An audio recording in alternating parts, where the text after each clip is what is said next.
E aí pessoal, o professor Gessé falando aqui, vamos começar, dar continuidade na verdade, aos estudos de termoquímica, tá bom? Na última aula, estava falando aí sobre as importâncias, né, da variação de entalpia em um sistema, falando dos estados físicos, e por último eu deixei aí a variedade alotrópica das substâncias, né, como é que ela influencia na entalpia, tá bom, de um sistema, na variação de entalpia de um sistema. Ok? E na estabilidade de determinados compostos. Eu falei também, tá? No final da última aula, deixei lá como opção uma aula sobre alotropia. Tá? Nessa aula eu falo sobre a alotropia de diversas moléculas, a alotropia de atomicidade, a alotropia, tá bom, de estrutura, como a do carbono, a do enxofre, a do oxigênio, e lá está tudo bem explicado. Para a gente entender aqui como é que isso se aplica na termoquímica. Olhando bem esse esquema, dá para você ter noção do que acontece. Olha só, a setinha está indicando aqui um crescimento, né? Maior vai ser a abundância na natureza, maior vai ser a estabilidade e menor vai ser a energia ou entalpia. Tá bom? Então, de que isso está relacionado? Vai ser a maior abundância de quem? Do elemento químico. A estabilidade de quem? Do elemento químico ou da molécula. Mais abundante ele vai ser, mais estável ele vai ser, quanto menor for a sua energia ou a sua entalpia, tá bom? Como é que a gente analisa isso? A gente analisa isso nas reações. Como é muito difícil tu dimensionar a energia de um sistema, tá bom? De um sistema isolado, de uma substância isolada, você analisa ali a variação. Olha só o que acontece. Tem esse gráfico aqui, tá bom? Tem aqui a forma mais estável, a forma menos estável. E aqui nós temos um gráfico. Vamos entender como é que isso acontece. Ele pegou aqui o carbono, o caso do carbono. Por quê? No carbono tem uma variedade alotrópica, tá bom? São alótropos de estrutura, tá? Nós temos aqui, ó, o carbono grafite e o carbono diamante. Por lógica, a gente sabe quem é o mais abundante na natureza. No caso é o carbono grafite, você encontra facilmente. O carbono diamante já é mais raro, né? Por isso que ele tem aquele valor mais elevado. Mas olha só o que acontece aqui. Nós temos aqui carbono grafite mais oxigênio, a reação com oxigênio formando dióxido de carbono, que é o CO2, na fase gasosa. Aqui eu também tenho o carbono grafite reagindo com oxigênio e ele forma novamente CO2.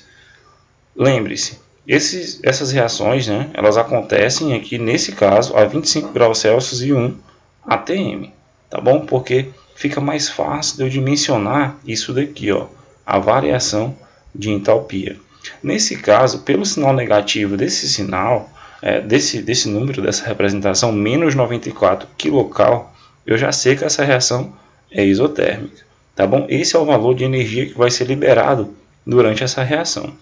Na outra reação aqui do carbono diamante, eu tenho menos 94,5 kcal. Aumentou um pouquinho ali a liberação de energia. Então eu tive um gasto de energia um pouquinho maior. Como é que eu analiso isso?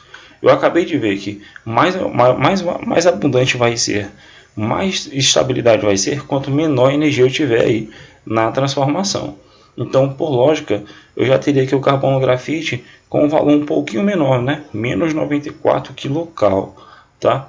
Então, quanto menor a energia que eu tenho no sistema, mais abundante vai ser uma forma mais estável, tá bom? Eu posso analisar isso graficamente. Eu coloquei aqui um patamar de entalpia, de energia. Quem está aqui em cima tem mais energia, quem está aqui embaixo tem menos energia.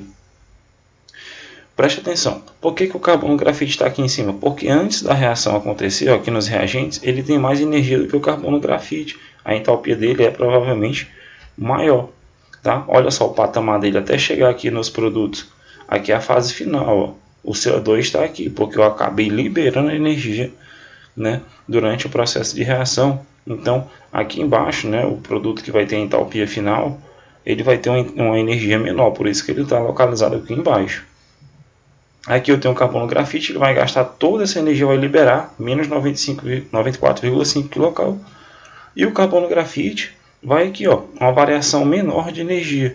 Por isso que ele é o mais estável. Quanto menos energia eu gastar durante uma reação como essa daqui, que eu posso analisar, mais estável minha molécula vai ser. Por isso que ele é mais abundante na natureza. Eu tenho muito mais carbono grafite do que carbono diamante. O carbono grafite eu encontro em qualquer lugar, tá?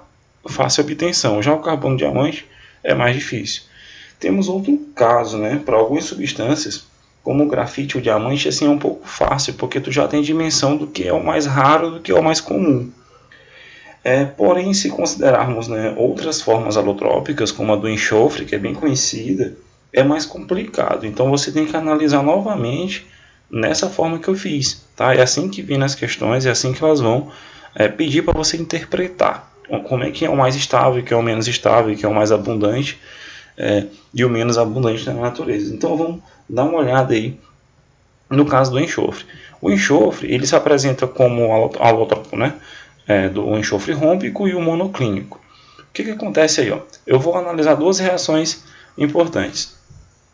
Eu trouxe aqui a reação com oxigênio, formando óxido de enxofre, né? Dióxido de enxofre, e do enxofre rômbico, por isso que tem esse Rzinho aqui no índice, e aqui do enxofre monocíclico, também reagindo com oxigênio e formando novamente dióxido de enxofre, tá bom? Então são duas reações bem parecidas, formando o mesmo produto, só que os reagentes são diferentes, são alótropos, tá bom?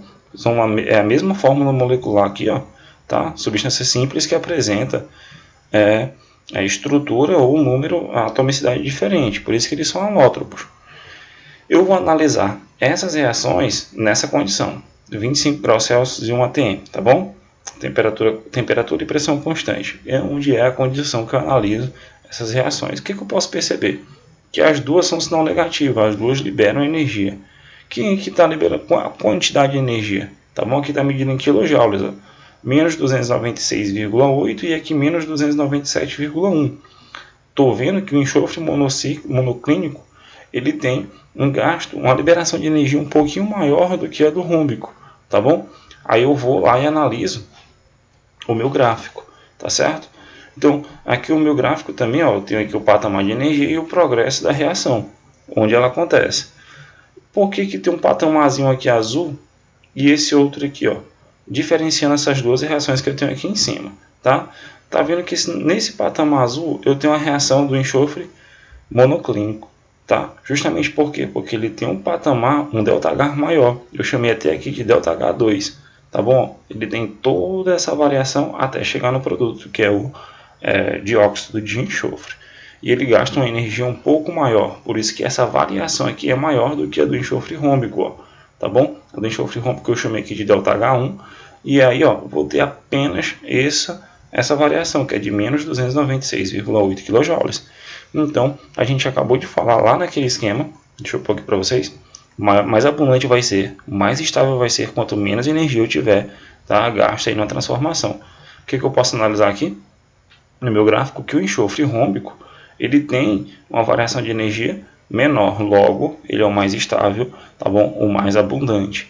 Ele é muito mais abundante na natureza do que o enxofre monoclínico, tá ok? E é assim que eu faço essa análise, né? Apenas pelas reações aqui, tá? Se eu não tivesse o gráfico, apenas pelas reações e pelos valores do ΔH, eu conseguiria perceber. Isso a 25 graus Celsius e 1 atm, tá bom? As condições de temperatura e pressão constante.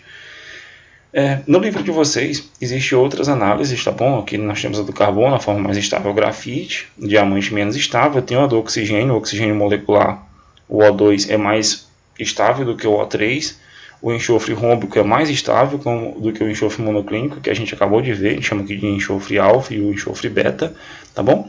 E também temos o fósforo vermelho, ele é mais estável do que o fósforo branco, então ele é mais, essa parte aqui, essa galera aqui, eles são mais abundantes na natureza do que esses outros aqui, ó, tá bom? É isso que as questões querem de vocês, é isso que você tem que olhar na natureza, tá? Às vezes, por que eu tenho mais grafite, por que eu não tenho menos diamante na natureza, por que eu não encontro muito diamante?